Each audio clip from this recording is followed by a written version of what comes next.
సెంటర్కి వెళ్ళి ఏమి ఇస్తలేరు, అడిగినా సాయం చేస్తలేరు, ప్రాజెక్టులకు ఆసరైతలేరు, పక్క రాష్ట్రాల కంటే చిన్నతనం చేస్తుర్రని పంచాయతీలు నడుస్తుంటే ఎప్పుడు ఢిల్లీకి పోయినప్పుడల్లా పెద్ద లీడర్లను కలుసుడు, కావాల్సినవి అడుగుడు, ఉత్తరాల మీద ఉత్తరాలు రాసుడు. మేము అన్ని ఇస్తున్నా కావాలని బదనం చేస్తున్నారు, పథకాల పైసలన్నీ మాయ అని సెంటర్ వాళ్ళు సాటింపేస్తుంటారు. ఇది ఎప్పుడు ఉండేదే. మరి తమిళనాడులో ఏం నడుస్తుందంటే తమిళనాడులో భాష పంచాయతీ తగ్గబర్ నడుస్తుంది.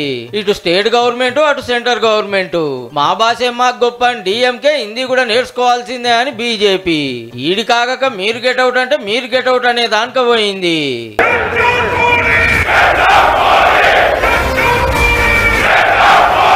ఏ రాష్ట్రంలో హిందీ ఇంగ్లీష్ లోకల్ భాషలో చదువు చెప్పాలని సెంట్రల్ రూల్ ఉంటే దానికి ఒప్పుకుంటలేదు తమిళ సర్కారు. మాకు తమిళమే ముద్దు హిందీ వద్దు అని వెనకటికెళ్ళి అస్సలు తగ్గుతలేరు. ఉత్తర భారతం భాషను మా మీద రుద్దొద్దని ఎన్నో ఉద్యమాలు గిన జరిగినాయి. ఇప్పుడు మల్లోపారిలోలి పుట్టే వరకు చిన్న CM Udhayanidhi Stalin sir BJP అధ్యక్షుడు అన్నామలై గారు కయ్యానికి కాలు దూగుతాండ్రు. మాకు ఇయ్యాల్సిన పైసలు ఇయ్యరు, ఢిల్లీలో చిన్నతనంగా చూస్తారు, ఈడికొచ్చేమో భాష నాట కడతారా అని డిఎంకే పార్టీ గరం అవుతుంది.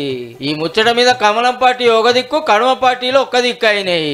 భారతీయుడు కమలాసన్ సార్గిన భారతీయ జనతా పార్టీని ఆర్పరార్చుకున్నాడు మా మీద మీ పెత్తనమేందని.